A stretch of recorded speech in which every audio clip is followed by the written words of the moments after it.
a esta hora, como lo habíamos prometido, estamos en contacto con Green Day. Vamos a estar hablando precisamente con uno de sus fundadores, el bajista Mike Dirnt. Andrés, primero que todo, salúdelo, dele la bienvenida a nuestro programa y agradezcale estos minutos con la W. Mike, hello, good evening. Thank you for being here with us on W Radio, and from now, welcome to our country. Oh, thank you. I'm so happy. I'm excited. Bueno, Andrés, pues como lo comentábamos ahorita, es la primera vez que Green Day está acá en Colombia. Tienen una tremenda fanaticada en este país, hay una gran expectativa además porque la banda es famosa por sus shows en vivo. Pregúntele qué traen en esta gira por Sudamérica, qué vamos a ver en esta parada el domingo en Cajica. Mike, this is, well, of course, your first time in a country, in Colombia, and well, you guys are famous because you put out great shows. Give us a little preview of what we're going to be seeing here, what type of show, how many of you are going to be on stage, what kind of show are we going to be seeing here? Yeah, I mean, well, obviously, we're toward the end of our tour, and we always save the best for last. So there's 6 of us on stage. There's me, Billy, and Trey, and then we've got a couple other guys on stage. Jason White, who's been with us for over 10 years. A guy named Jason Freeman, who's been with us for about 6 years, and another guy named Jeff Matika. And it's fun. We'll be up there. I mean, we'll be playing close to 3 hours, and we're going to play a little bit of everything, and we're just going to have a really good time. Pues Paulina, van a estar, como usted dice, es ya el final de su gira. Y como siempre, pues lo mejor se guarda para el final. Va a ser una presentación impresionante, la banda completa, además de algunos músicos extras que les ayudan. Una presentación va a ser casi 3 horas de presentación. Van a estar tocando un poco de todo, un poco de lo de antes, lo de ahora, y pues con mucha emoción de venir a Colombia, de venir a Latinoamérica y esperando hacer una gran presentación acá. Antes de ir con la música, que nos saque de la duda, ellos están en este momento ya en su gira en Sudamérica. ¿En dónde se encuentran? Mike, where are you right now? Are you already on tour in Latin America? No, we leave tomorrow. I'm in Oakland, California. Okay, and where are you heading tomorrow? Tomorrow I think we fly to Caracas. No, están ahorita en Oakland, en California, y mañana viajan hacia Caracas y posteriormente a nuestro país. Andrés, Green Day es una banda que existe desde el año 87, empezó entre un par de amigos de adolescencia que son el señor Billy Joe, el cantante, y con quien estamos hablando, Mike, y es hoy en día una banda que es sin duda uno de los más grandes exponentes del rock punk americano en el mundo. Para Mike, ¿cuál ha sido esa clave del éxito por la que siguen juntos después de 23 años? Mike, what has been the key to your success? You've been now, well, of course, more than 20 years together since the 1980s, and you've become an icon of American music. What has been the key to the success, especially to keep you guys together through all these years? I think number one thing is just our love of rock and roll, and our love of the history of rock and roll, and wanting to be a part of that, and we work really hard at what we do. We enjoy it, but we work really hard at it, and we appreciate everything that we've been able to do in life, the places we've been able to see, and the people we've been able to meet. It's a pretty amazing life. Pues el éxito es estar enamorados del rock and roll, de la historia del rock and roll, y querer ser parte de ella. Y además de todo nos dice, esto no es solo diversión, ellos se divierten muchísimo haciendo lo que hacen, pero también trabajan durísimo y trabajan muchísimo, trabajan todos los días en esto, queriendo estar juntos, queriendo su trabajo, y de esta manera pues se logra un proyecto como este.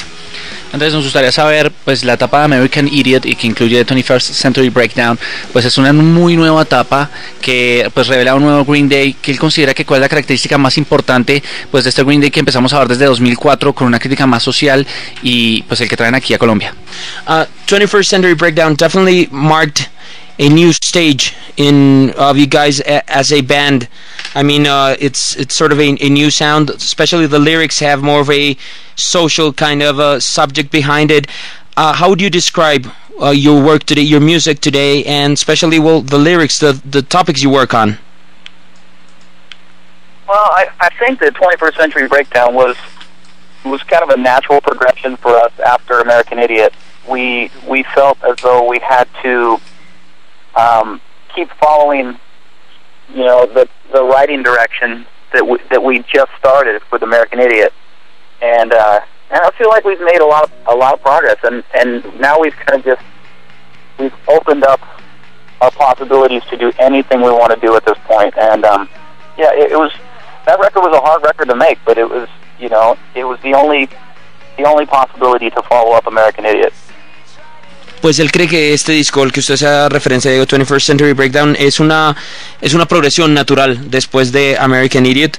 Él dice que progresaron muchísimo con este nuevo álbum, fue muy difícil de hacer, tomó muchísimo trabajo, pero cree que les abrió las puertas para hacer digamos, todo lo que se puede hacer, es decir, a partir de ahí ya pueden hacer cualquier cosa. Implicó muchísimo trabajo y era, digamos, como lo lógico para hacer después de haber hecho American Idiot. Andrés, ya que estamos hablando de estos dos últimos discos, American Idiot y 21st Century Breakdown, son álbumes grabados en una modalidad denominada rock ópera, que presentan como la ópera una historia contada por secciones, en este caso son canciones. ¿De dónde nació esta idea de hacer estos discos de esta manera? This last two albums have something in particular, and it's the fact that they are done in sort of a rock opera theme, which means each song is a progression. It's like an episode of the same story. How did you come up with the idea of doing something like this? You know, it was actually a little bit by accident. I was in the studio alone, and everybody was late to the studio, so I wrote a really small 30-second piece of music and recorded it. And when Billy came back, he's like, oh, and it had like a rock opera sound for a small piece. And Billy was like, oh, that's great. He wanted to connect one to it. And then Trey came in and he connected one. And we did it for a couple days just having fun. And after a while, we realized we were kind of onto something and we could do this on a grander scale. Pues fue prácticamente por accidente. Paulina dice él que todo comenzó él grabando una parte en el estudio. Después llegó su compañero Billy Joe y lo escuchó y dijo, le voy a agregar esto, voy a agregar otra parte. Y después se comenzaron a dar cuenta que en efecto sonaba como lo que usted describía, como rock ópera. Después llegó el otro integrante de la banda, Trey Cool, y le agregó otro pedazo, y como que sobre el camino se fueron dando cuenta de que se estaba formando un proyecto de este tipo y decidieron llevarlo a una mayor escala, y así fue saliendo estos dos trabajos. Andrés, leí que la banda primero se llamó Sweet Children, pero cambiaron su nombre por una confusión que existía con una banda local que se llamaba Sweet Baby. Ahí nació el nombre Green Day, en español Día Verde, y se dice que este nombre vino por su amor a la hierba. ¿Es esto cierto? The name Green Day, there's urban legends around it, from where it comes from. Some people say because it's for weed. Other people say it's because of other things. Why or where does the name come from? Well, when we first put out our first 7-inch, we used to be called Sweet Children, and we figured before we put out our first 7-inch, we better change it because we were almost adults. And so when we did, we had a song called Green Day that just happened to be about smoking pot, and so but we liked the sound of the name of the record, and the sound of the song, or the name of the song. So we said, why not? It was the best of no options. Pues Paulina, sí tiene que ver, pero no directamente por eso, digamos. En efecto, antes se llamaba Sweet Children, como usted dijo, y antes de sacar el primer disco ellos decidieron, no, esto hay que cambiarlo. Tenían una canción que se llamaba Green Day, que precisamente tenía que ver con la marihuana, con la hierba, y digamos a raíz de la canción fue que les pareció chévere el nombre y se lo pusieron al grupo, pero digamos que no es directamente por lo que implica, sino porque les sonó chévere el nombre. Andrés, American Idiot